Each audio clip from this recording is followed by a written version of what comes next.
Hello, awesome people.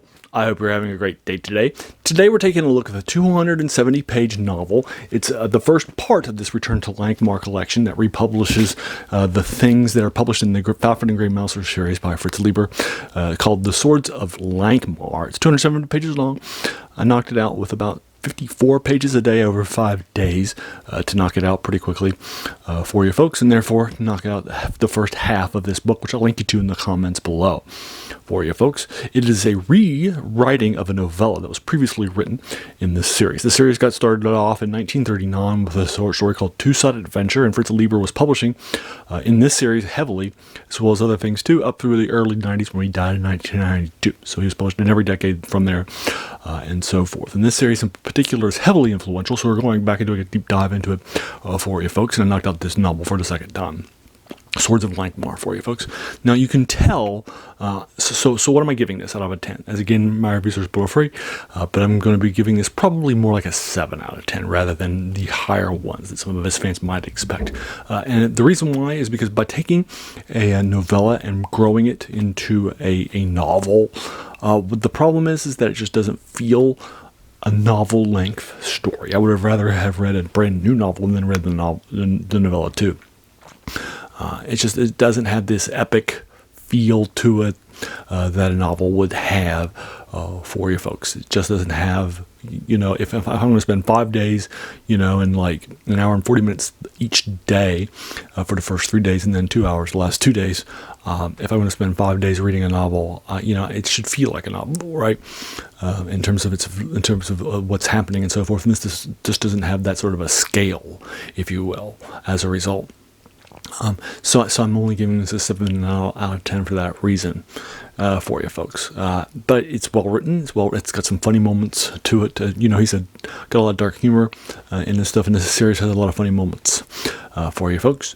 But there you are. That is the first novel in this series that we've knocked out for you folks. Now just to get you started, our two main characters, Fafhrd and Gray Mouser, that are thieves from Lankhmar, setting out on a quest by a guy, the ruler, named Clip Cario, who has sent them out on a quest to go along with a ship going across the inner sea, that are a group of ships that are heading to an ally that he owes money and stuff to as a part of his thing. Now, 3 previous ships have gone, and they have never arrived at their destination. So there's something dark and magical happening that is stopping them from arriving. So now Fafhrd and Gray Mouser have been hired as guards for the next version of this fleet that's setting out from Lankhmar across the inner sea. So that's where we're starting off with you folks. And then, of course, dark things will happen, and you'll find out very quickly on what's happening and so forth. That's against this fleet and against other people too. So there you are. That's sort of the key concept of this novel for you folks. So this novel does include a couple things. This novel was written in the 1960s, early 60s. It does have a couple of major things that are still in use in fantasy today.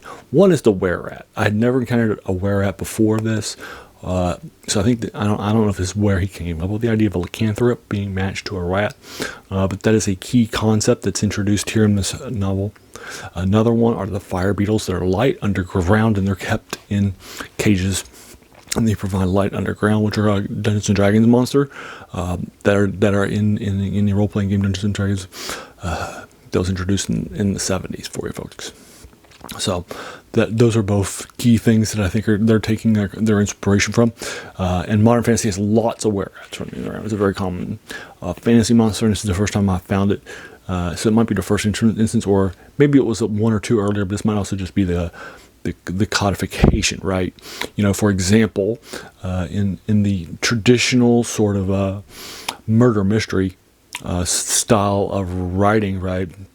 Mysteries were created by Edgar Allan Poe, but they're sort of codified, if you will, into the modern sort of stuff with Sherlock Holmes by Conan Arthur Doyle. So I think this might also be the case here. There might be some previous things, but this feels like it codifies it. If it didn't, introduces it proper for you folks. I feel like this is definitely the whereats that you're running across. I definitely feel like codification of the modern monster. That's a lycanthrope that meets like a werewolf that meets a rat. It's in a rat form. So there you are. I'll go ahead and leave you to it. Those are two major influences. Another major influence is the fact that this is the two thieves that are here, the Thieves Guild in Lankhmar, that are all, and what thieves are doing in the modern thief class and fantasy storytelling is definitely taken from this trope. This series heavily. Also, the big giant metropolis of Lankhmar that dominates its plane, just like large giant metropolises do in other fantasies, which has a thieves guild and a seedy side to it, like Horror Street, a plaza, dark lights, and so forth. So you can also see that too. Also, in 1979, in the first edition Dungeons and Dragons Dungeon Master's Guide, in an appendix called N, Gary Gygax lists his influences on that game and also places to go for inspiration for Dungeon Masters. And this author in this series is listed by Fritz Leiber. Is listed by Gary Gygax in that appendix N. So he's definitely somebody. He's actually got an RPG set in there, a world. Set in Lankhmar in the 80s too. That's from Dungeons & Dragons by TSR for you folks. So he is definitely somebody who's, again, heavily influential. So that's a key reason why we're reading him, right? The name of this channel, The Worst Thing About New Books, is a quote by a French philosopher, Jacques Joubert, who said that the worst thing about new books is that they kept us from reading the old ones. And this is very old. All these things are decades old, right? And this is a novel that was written in the early 60s and published then, right? So this is older than I am, and I was born in 76. So, that's kind of cool, and that's where we go for. Also, Fritz Leiber was a big writer in science fiction, fantasy, and horror. He won a Stoker Award for horror. He wrote some science. He got won tons of Hugos, and in fact, this series too will win some Hugos as well. So that's kind of cool. So this is a very, very influential person who's writing poor. He just never had he didn't even have a study to write in an apartment, right? He only was writing out of his kitchen because he just didn't have that money. But he was a heavy writer who was writing starting in the pulp era in 39 and then died again in 92. He was also in the H.P. Lovecraft circle of writers who wrote each other and was in that. And was one of his proteges who published his first writer 2 years after Lovecraft died in 1937. So he's also in that genre too, for you folks. So I did 5 short stories of this a few years ago, back when I was not going back and rereading things for this channel. If I had not just read it for this channel, for the first time, I just did not go back and reread it. I just did reviews of it. But now I go back and reread them. So I stopped that a couple of years ago. And then I've also done 2 other things since going back to this series. One, a short story in the horror Cthulhu mythos, which I knocked out in October that I dedicated to Cthulhu mythos. And then a science fiction short story in the Hall of Fame, according to the Science Fiction Writers of America. Also, Fritz Leiber's in the Science Fiction and Fantasy Writers Hall of Fame too, by the way.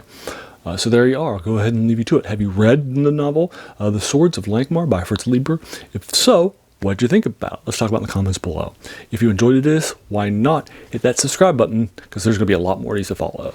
And then finally, I just want to thank you so much for taking some time out of your day and investing it in watching my video. We all have so many things that are happening in our lives, and we're pulled in so many different directions. So the fact that you spent this time with me is incredibly humbling, and I appreciate it. So thanks again, and have an amazing day.